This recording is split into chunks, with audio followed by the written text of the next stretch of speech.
नमस्कार दोस्तों, good evening. और कैसे हो? आपकी तैयारी को कंटिन्यूटी बनाए रखने के लिए आज हम वापस नेक्स्ट क्लास लेके आ रहे हैं आपके सामने। जो कारक प्रकरण की पूर्व वाली क्लास अपने देखी थी, द्वितीय विभक्ति की उपपद विभक्ति, उसके बाद नई विभक्ति आती है अपनी कौन सी?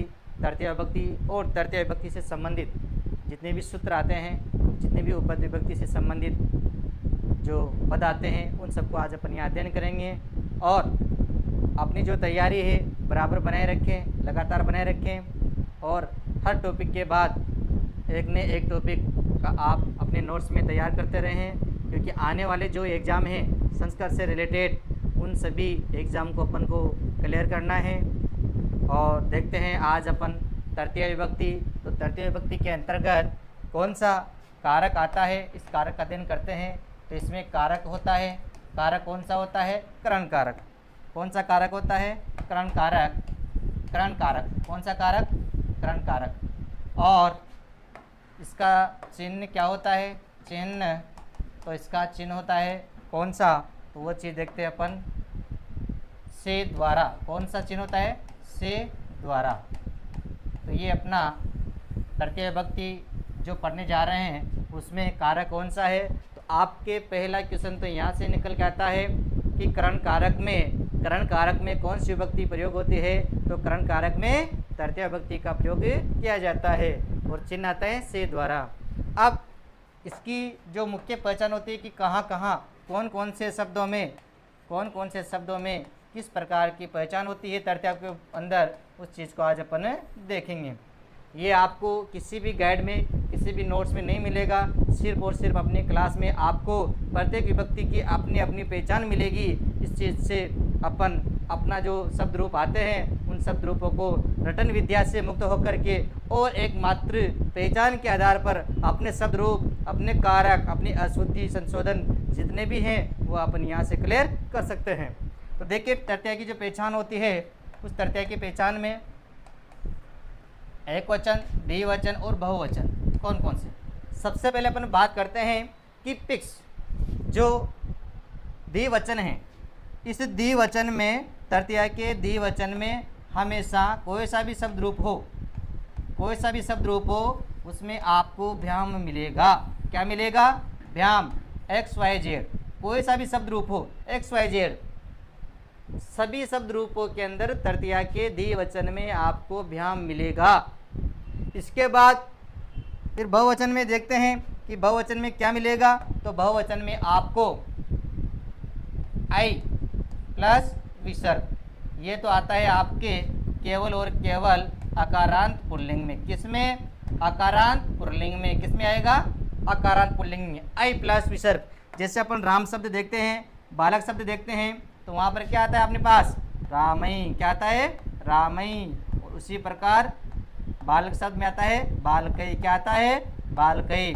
तो राम शब्द और बालक शब्द मतलब अकारांत जो पुल्लिंग शब्द होंगे, अकारांत पुल्लिंग शब्द में आपको आई प्लस विसर्ग मिलेगा। और इसके बाद आपको ये देखना है कि इसके अलावा जितने भी शब्द रूप रहेंगे उसमें आपको भी मिलेगा। क्या मिलेगा? भी। अन्य शब्द रूपों में, अन्य में कौन कौन से आ गए? अकारांत पुल्लिंग को छोड़ करके जितने भी शब्द रूप आते हैं अकारांत पुल्लिंग में सर्वनाम भी आते हैं, तो वो भी इसमें आएंगे। और अकारांत पुल्लिंग के अलावा इकारांत, उकारांत, त्रिकारांत, स्त्रीलिंग जितने भी शब्द आते हैं सब में आपको भी मिलेगा। तो तृतीया के बहुवचन में आई प्लस विसर्ग और भी, हरि भी, रमा भी, गुरु भी, लता भी, जितने भी उदाहरण हैं, हरि भी, गुरु भी, रमा भी, ये सारे उदाहरण तृतीया के बहुवचन के हैं। किसके हैं? तृतीया के बहुवचन। बात आती है अपनी किसमें? एक वचन की। किसकी बात आती है? एक वचन की। तो देखते हैं दोस्तों, एक वचन में अपन को सबसे पहले एन और एण, ये तो आता है आपके किसमें? अकारांत पुल्लिंग में। किसमें आता है? अकारांत पुल्लिंग में। इसके बाद ना और ना, ये आता है आपके इकारांत, उकारांत इत्यादि, इकारांत उकारांत इत्यादि पुल्लिंग शब्दों में। किसमें आता है? ना, ना और आ की मात्रा, आ की मात्रा, किसकी मात्रा? आ की मात्रा। ये आते हैं आपके तकारांत, नकारांत इत्यादि शब्दों में। किसमें? तकारांत, नकारांत, तकारांत, नकारांत इत्यादि शब्दों में आपके आ की मात्रा आपको मिलेगी। कोई सा भी शब्द रूप हो, अगर आ की मात्रा आपको मिलती है किसी भी शब्द रूप में, तो निश्चित वो तृतीया का एक वचन का रूप होगा। और इसके बाद देखते हैं जो स्त्रीलिंग शब्द है उनमें आपको या और वा मिलेगा। क्या मिलेगा? या और वा मिलेगा स्त्रीलिंग शब्दों में। किसमें? स्त्रीलिंग शब्दों में या और वा मिलेगा। और अस्मद शब्द है, युष्मद शब्द है, तो वहाँ पर तवैया, मया इत्यादि शब्द मिलेंगे। तो इनके अलावा जितने भी शब्द बचे वो शब्द में इनकी पहचान ज़्यादा कराती है। एन, कौन सी? एन, एन, जैसे एन से संबंधित बालकेन, बालकेन। एन में रामेण, एन में रामेण। ना में, णा में हरिणा, णा में हरिणा। आ में देख लो आप, जगता, आत्मना, राज्ञा, सब में आ की मात्रा आ रही है आपके। और रमैया, लतैया, देनवा इत्यादि शब्दों में आपको यावा मिलेगा। तो ये मुख्य रूप से तृतीय विभक्ति की पहचान होती है। एक वचन की पहचान, द्विवचन की पहचान और बहुवचन की पहचान। यहाँ से अपने शब्द रूप रटने की कोई ज़रूरत नहीं है, बस इतनी सी पहचान याद रखिए कि तृतीया के बहुवचन में हमेशा भी मिलेगा, केवल अकारांत पुल्लिंग शब्दों को छोड़ करके। और द्विवचन में तो हमेशा आपको ध्यान मिलेगा कोई सा भी शब्द रूप हो। और एक वचन में एन भी प्राप्त होता है, अकारांत पुल्लिंग में ना और ना भी प्राप्त होता है। आ की मात्रा शेष रहती है तकारांत, नकारांत इत्यादि शब्दों में। और या और वा जो स्त्रीलिंग शब्द आते हैं इन सब में प्राप्त होते हैं। अब चलते हैं अपन मुख्य रूप से तृतीया के सूत्रों पर। किस पे चलते हैं? तृतीया के सूत्रों पर। तो पहला सूत्र आपको आता है, पहला सूत्र आता है आपका साधक तमम करणम। कौन सा? साधक तमम करणम, साधक तमम करणम। यह है आपका तृतीया विधायक सूत्र। क्या है? करण विधायक सूत्र, करण विधायक सूत्र, करण संज्ञा का विधायक सूत्र, करण संज्ञा विधायक सूत्र, करण संज्ञा विधायक सूत्र है। ये कौन सा है? करण संज्ञा है। तो ये सूत्र क्या करता है? ये करता है करण संज्ञा विधायक सूत्र। क्या करता है? करण संज्ञा विधायक सूत्र। अब साधक तमम करणम वर्ती बताइए। यहाँ पर इन्होंने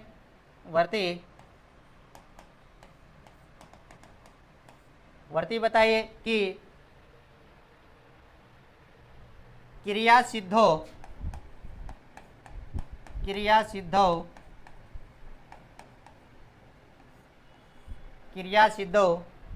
प्रकृष्टो कारकम प्रकृष्टो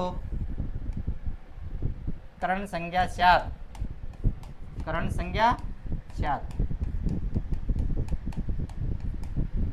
देखिए दोस्तों, क्रिया सिद्धो प्रकृष्टो कारकम क्रम संज्ञा स्यात्। क्रिया की सिद्धि में, किसमें? क्रिया की सिद्धि में, किसमें? क्रिया की सिद्धि में, क्रिया की सिद्धि में जो कारक होता है, जो कारक होता है वही करण कहलाता है। क्या कहलाता है? करण कहलाता है। यूँ कह सकते हैं अपन कि जो क्रिया है,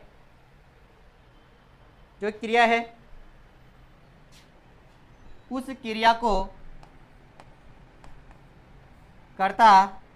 क्रिया को सिद्ध करने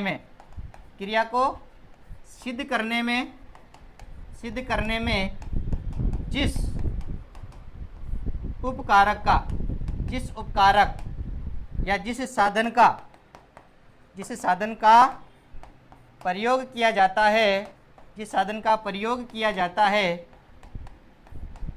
है उस कारक की करण संज्ञा होती है। क्या होती है? उस कारण की करण संज्ञा होती है। और यहाँ पर जो करण है, करण का मतलब क्या है? साधन। करण का मतलब क्या है? यहाँ पर करण से तात्पर्य साधन या सहायक। अर्थात अपन कह सकते हैं कि कर्ता क्रिया को सिद्ध करने में जिस पदार्थ की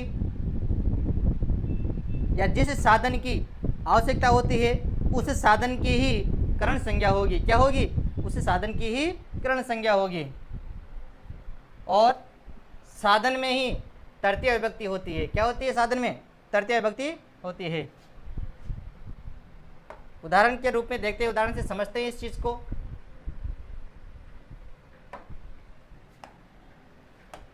उदाहरण के रूप में सीता कलमेन लिखती। अब यहाँ पर सीता क्या है? करता है। क्रिया क्या है? लिखती। तो सीता लिखती है किससे? कलम से। साधन क्या है यहाँ पर? कलम। साधन क्या है? कलम। तो यहाँ पर साधन क्या हो गया? कलम हो गया।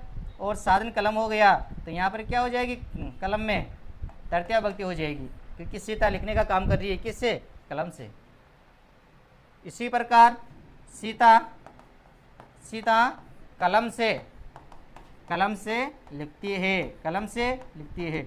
दोस्तों, इनके अनुवाद को लिखती है। इसके अनुवाद को बराबर अपनी नोटबुक में नोट करना, क्योंकि जब अनुवाद देंगे और अशुद्धि संशोधन में कारक से संबंधित जो संस्कृत ट्रांसलेशन होता है उस वाक्य को देते हैं, तो वहाँ पर इसी प्रकार कारकों का, इसी प्रकार शब्दों का प्रयोग देखने को प्राप्त होते हैं। दूसरे उदाहरण में देखते हैं अपन। कर्षक हलेन कर्षति। किसान जो होते हैं वो हल के द्वारा खेती करते हैं। किसान क्या करते हैं? हल के द्वारा। तो यहाँ खेती किसे करते हैं? किसान हलेन, हल के द्वारा। तो यहाँ पर क्या हो गया? यहाँ पर जो करण कारक हुआ किसमें हुआ? हलेन शब्द में हुआ। किसमें हुआ?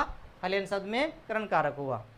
तो सूत्र था साधक तमम करणम, करण संज्ञा विधायक सूत्र है, और कहता है कि क्रिया सिद्धो प्रकृष्टो कारकम किम संज्ञा स्यात्। क्रिया की सिद्धि में उत्कृष्ट कारक की कौन सी संज्ञा होती है? तो करण संज्ञा होती है।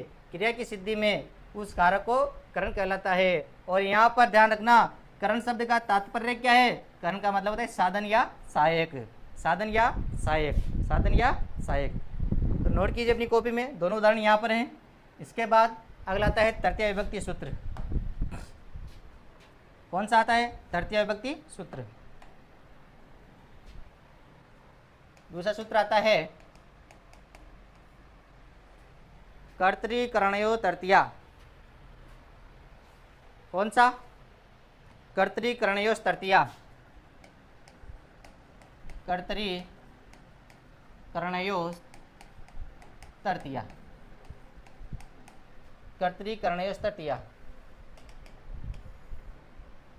यह है तृतीय विधायक सूत्र। कौन सा है?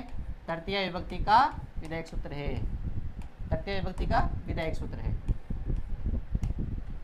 कर्तृकरणयो तृतीया। और वर्ती में बताया अनुक्त अनुक्त कर्ते करणी तृतीया स्यात्। अनुक्त कर्तरी करणे तृतीया स्यात्। दोस्तों अच्छी तरह समझना कि यहाँ पर आपके पहले वाले पूर्व वाली क्लास में भी जो अपन विभक्तियाँ पढ़ी थी द्वितीय विभक्ति, उसमें उक्त अनुक्त शब्द आया था, वहाँ अनुक्त कर्मणी द्वितीय आया था, और यहाँ पर आ रहा है अनुक्त कर्तरी अनुक्त कर्ता में। तो अनुक्त कर्ता और करणे और करण में अनुक्त कर्ता व करण में तृतीय विभक्ति होती है। कौन सी विभक्ति होती है? तृतीय विभक्ति होती है। अब अनुक्त कर्ता क्या है? अनुक्त कर्ता दोस्तों ध्यान रखना, वाच्य अपन ने पढ़े थे।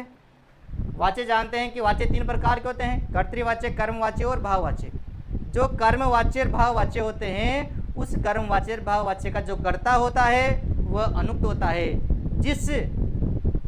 जिसमें क्रिया कर्ता के अनुसार नहीं लगती है वह अनुक्त है, जिसमें कर्ता की प्रधानता होती है वो उक्त है। तो यहाँ पर अनुक्त कर्ता कौन से में? एक तो कर्मवाच्य और भाववाच्य। कर्मवाच्य व भाववाच्य जो वाक्य होते हैं, इनमें जो कर्ता होते हैं वह क्या होते हैं? अनुक्त होते हैं। क्या होते हैं? अनुक्त। इसका मतलब कि यहाँ पर कर्ता के अनुसार क्रिया का प्रयोग नहीं होता है, और कर्तृवाच्य में कर्ता के अनुसार क्रिया का प्रयोग होता है, तो वहाँ पर उक्त कर्ता होता है। तो कर्मवाच्य और भाववाच्य में जो कर्ता होता है वह अनुक्त होता है, और अनुक्त कर्ता में क्या रहती है? तृतीया विभक्ति रहती है। लेकिन यहाँ पर कर्ता और करण दोनों में क्या होती है? तृतीया होती है। तो बहुत इंपॉर्टेंट उदाहरण है जो अधिकतर एग्जाम में पूछा जाता है। क्या पूछा जाता है? अधिकतर एग्जाम में पूछा जाता है, जो लघु सिद्धांत कौमुदी का उदाहरण है। रामेण बाणेन बाली हती। रामेण बाणेन बाली हता। यहाँ पर देखना, राम में और बाण में, राम तो हो गया अनुक्त कर्ता, क्या हो गया? अनुक्त कर्ता, और बाण हो गया करण साधन, बाली हता। तो राम के द्वारा बाण से बाली को मारा गया। साधन क्या है? यहाँ पर बाण है। किसके द्वारा? राम के द्वारा। तो यहाँ पर रामायण में और बाणेन में तृतीया विभक्ति होगी। तो अगर इसका सूत्र आता है तो कर्तृकर्णे से तृतीया का इम्पोर्टेंट उदाहरण यही आता है। जो जिला लेवल पर जो रेट की जो परीक्षा हुई थी, उसमें राज संबंध से संबंधित जो जिला की संस्कृत की परीक्षा थी, उसमें यहाँ से ये क्वेश्चन पूछा गया था, उदाहरण देके और सूत्र पूछा गया था। तो इसको भी स्टार लगा लो, कौन से सूत्र से इस वाक्य का प्रयोग हुआ है। अब कर्मवाच्य और भाववाच्य से संबंधित भी अपन एक उदाहरण देखते हैं। कर्मवाच्य और भाववाच्य से संबंधित, तो यहाँ पर जब तृतीय विभक्ति लगाएंगे अपन, तो लक्ष्मी की क्या हो जाएगी? लक्ष्म्या हरि सेव्यते। ये कर्मवाच्य का वाक्य है। किसका वाक्य है? कर्मवाच्य का वाक्य है। और कर्मवाच्य के वाक्य में लक्ष्म्या यहाँ पर जो है उसमें किसका? अनुक्त कर्ता का प्रयोग हुआ है। किसका हुआ है? अनुक्त कर्ता का प्रयोग हुआ है। यहाँ पर अनुक्त कर्ता का प्रयोग हुआ है। लक्ष्म्या हरि सेवते। तो ये था उदाहरण कौन सा? कर्तृकर्णे से तृतीय विभक्ति का। कर्ता और अनुक्त कर्तरी का विभक्ति भाव होती है अनुक्त कर्ता में तृतीया होती है, उक्त कर्ता में प्रथमा होती है, और अनुक्त कर्म में द्वितीय विभक्ति होती है। तो उक्त अनुक्त से संबंधित अगर कर्ता करण कर्म आता है तो आपको जरूर ध्यान रखना है कि कौन कौन से में कौन सी विभक्ति का प्रयोग किया जाता है। नेक्स्ट चलते हैं अगले सूत्र में। जब तक आप इसको नोट कीजिए अपनी नोटबुक में बहुत अच्छी तरह से, ताकि एक बार आपको अपनी नोटबुक में उतारने के बाद किसी भी प्रकार की किसी भी गाइड की किसी प्रकार की कोई ज़रूरत नहीं पड़ेगी।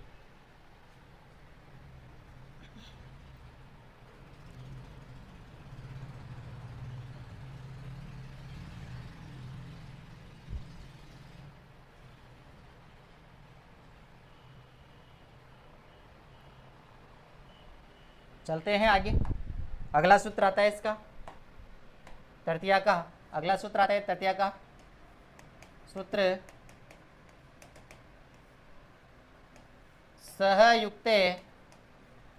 सहयुक्ते अप्रधाने। सहयुक्ते अप्रधाने। सहयुक्ते अप्रधाने। कौन सा? सहयुक्ते अप्रधाने।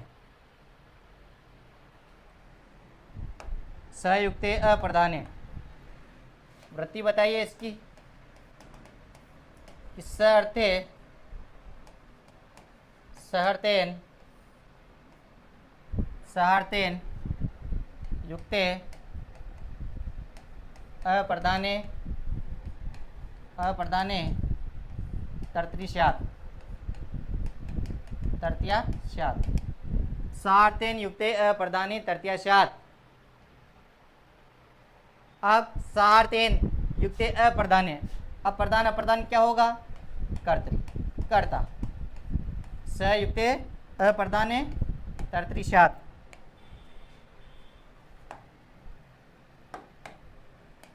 देखिए दोस्तों, सह शब्द है सहअर्थेन, सात अर्थ में, सात अर्थ से युक्त जितने भी पद होते हैं, सात अर्थ से युक्त जितने भी पद होते हैं उसके साथ अप्रधान कर्ता में, कौन से में? अप्रधान कर्ता में तृतीय विभक्ति का प्रयोग होता है। और यहाँ पर सात अर्थ से संबंधित इस सूत्र के माध्यम से चार शब्द आते हैं। सह साकम समम, सह साकम समम सार्धम, सह साकम समम सार्धम। इन चारों शब्दों के योग में सात अर्थ में जब इनका प्रयोग होता है तो कौन सी विभक्ति का प्रयोग होता है? तृतीय विभक्ति का प्रयोग होता है। कौन सी विभक्ति का? तृतीय विभक्ति का। और वो भी कौन से में? अप्रधान कर्ता में। दोस्तों ध्यान रखना, सहयुक्ते अप्रधाने, सह अर्थ में, सात अर्थ में जो तृतीया होती है वह अप्रधान कर्ता में होती है। किस में होती है? अप्रधान कर्ता में होती है। उदाहरण से देखते हैं। उदाहरण के रूप में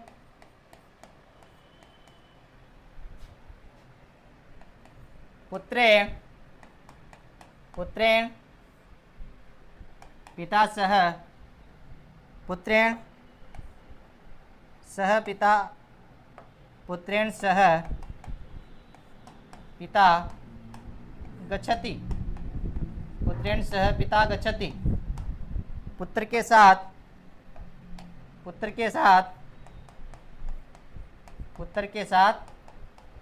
पिता जाता है, पुत्र के साथ पिता जाता है।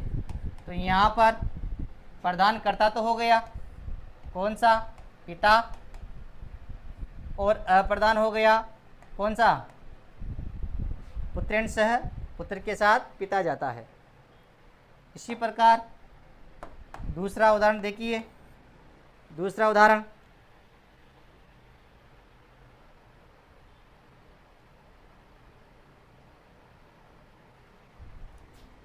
मात्रा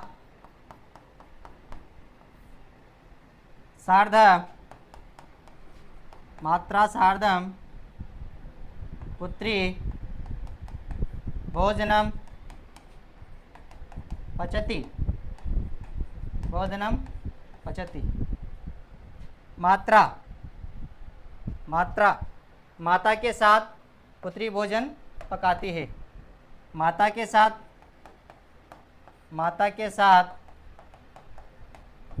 पुत्री भोजन पकाती है। सात अर्थ में।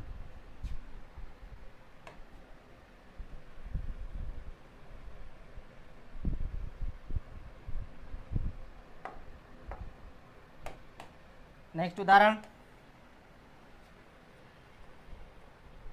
गुरुणाम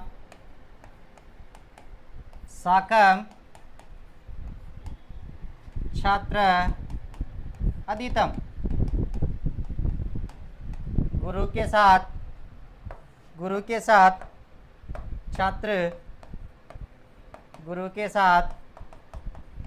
छात्र पढ़ते हैं।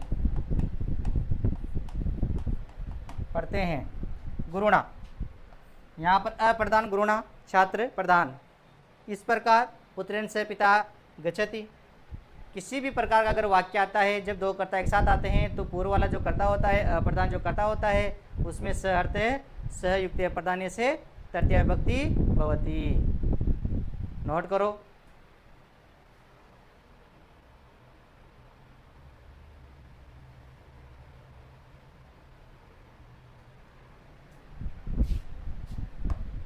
अगला सूत्र आता है अपना, बहुत इंपॉर्टेंट है, इसी का है सूत्र।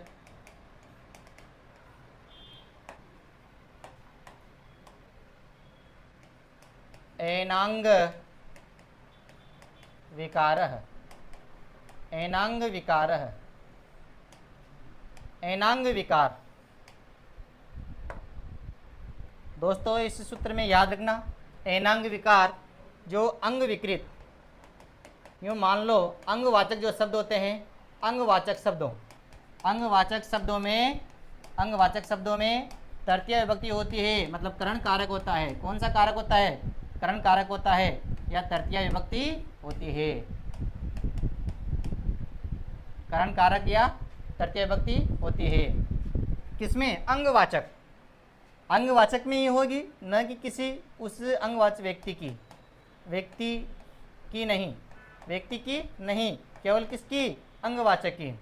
तो अंगवाचक जितने भी शब्द होते हैं उन अंगवाचक शब्दों में तृतीया विभक्ति होती है एनांग विकार सूत्र से, एनांग विकार सूत्र से। देखिए, काकः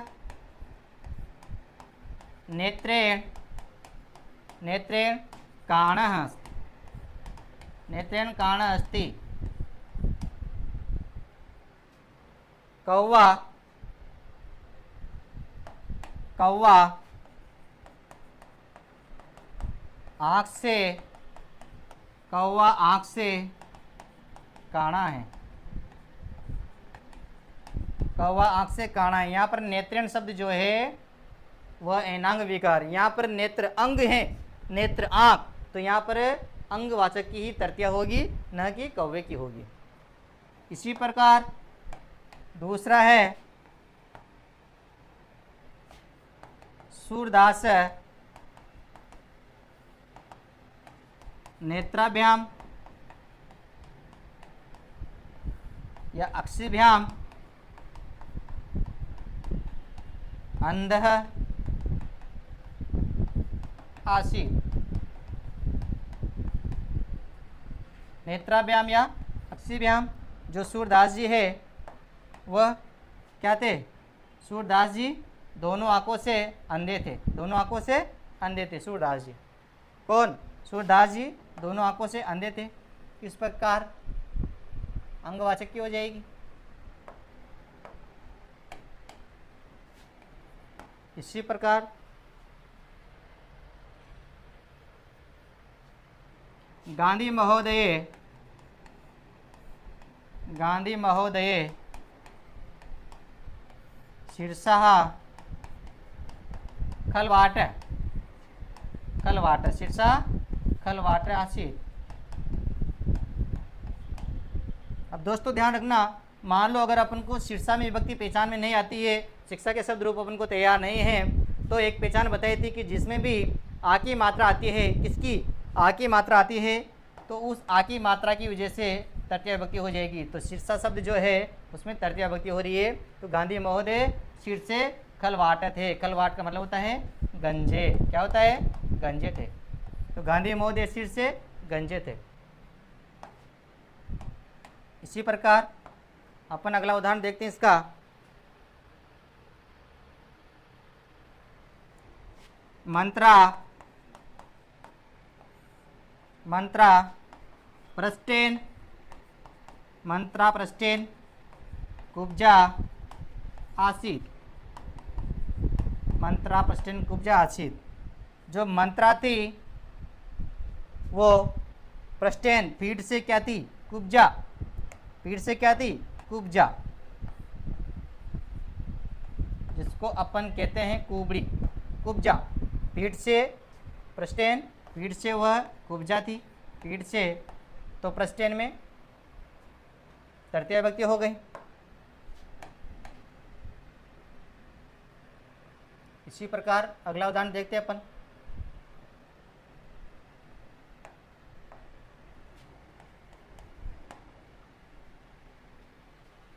पांचवा उदाहरण, जब तक आप इसको नोट कीजिए।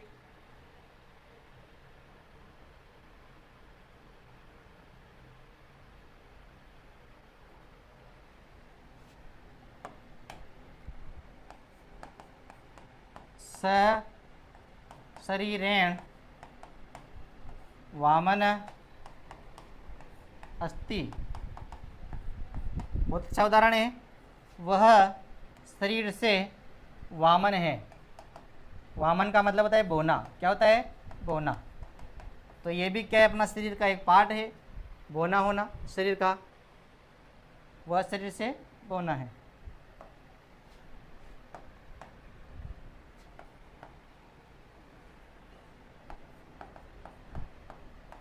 सकर्णेन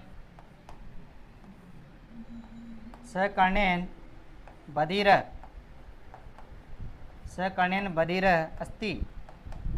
यहाँ कर्णेन भी हो सकता है और कर्णाभ्याम भी हो सकता है, क्योंकि एक कान से भी बहरा हो सकता है, दोनों कानों से भी बहरे हो सकते हैं। तो सकर्णेन बधिर अस्ति। इस प्रकार हमने देखा एनांग विकार सूत्र। एनांग जिसमें का अंग विकृत होता है, उस अंग विकृत की तृतीय विभक्ति होती है, न कि उसके व्यक्ति की। तो मैं समझता हूँ जहाँ तक तृतीय विभक्ति का सवाल आता है और तृतीय विभक्ति से संबंधित अगर अपनी कोई एग्जाम में क्वेश्चन आते हैं संस्कृत से रिलेटेड, तो निश्चित रूप से आप उसको फर्स्ट अटैम्प्ट पे ही क्या कर सकते हो? फर्स्ट अटैम्प्ट में भी पुटअप कर सकते हो। एक बार रीजन के रूप में वापस देखिए। तृतीय विभक्ति में कारक होता है, पहले क्वेश्चन बनते हैं आपका कौन सा करण कारक होता है और चिन्ह आता है से द्वारा। इसकी पहचान देखिए अपन ने। ज़्यादातर इसमें अकारांत पुल्लिंग में एन आता है, नाण आता है, आ की मात्रा तिर या और वाह स्त्रीलिंग में आते हैं। द्विवचन में हमेशा भ्याम आता है और तृतीया का जो बहुवचन होता है इसमें अकारांत पुल्लिंग में तो क्या आता है? आई प्लस विसर्ग आता है। और अन्य जितने भी रूप होते हैं उसमें सब में भी आता है। इसके बाद इसका पहला सूत्र आता है साधकतमम करणम। करण संज्ञा विधेयक सूत्र है। क्रिया सिद्धो प्रकृष्टो कारकम करण संज्ञा स्यात्। क्रिया की सिद्धि में जो कारक होता है, क्रिया की सिद्धि में क्रिया को जो सफल बनाने में जो कारक होता है उसकी करण संज्ञा होती है। और यहाँ करण से तात्पर्य क्या है? साधन सहायक। सीता काल में लिखती और कर्षक हलेन कर्षति। नेक्स्ट है कर्तृकरणी से तृतीया। कर्तृ और करण में, कर्ता और करण में, कौन से करण में, कौन से कर्ता में? अनुक्त कर्तृकरणे तृतीया। अनुक्त कर्ता में तृतीया विभक्ति होती है। रामेण बालेन बाली हति, लक्ष्म्या हरि सेवते। और इसी के बाद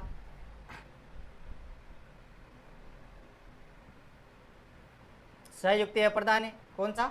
सहयुक्त अप्रदान है। सह अर्थ के योग में, सात अर्थ के योग में सह साकम समम सार्धम का एक ग्रुप है इनका। सात अर्थ में सह साकम समम सार्धम इति तृतीया। सह साकम समम सार्धम पुत्रेण सह पिता गच्छति। तो अब वो भी कौन से में? अप्रधान है, अप्रधान कर्ता में। और एक देखा अपन ने कौन सा? एनांग विकार। कौन सा देखा? एनांग विकार। एनांग विकार के योग में जो अंगवाचक होते हैं, अंगवाचक शब्दों में तृतीय विभक्ति होती है या करण कारक होता है। काक नेत्रेण काण अस्ति। इस प्रकार सारे उदाहरण देखें।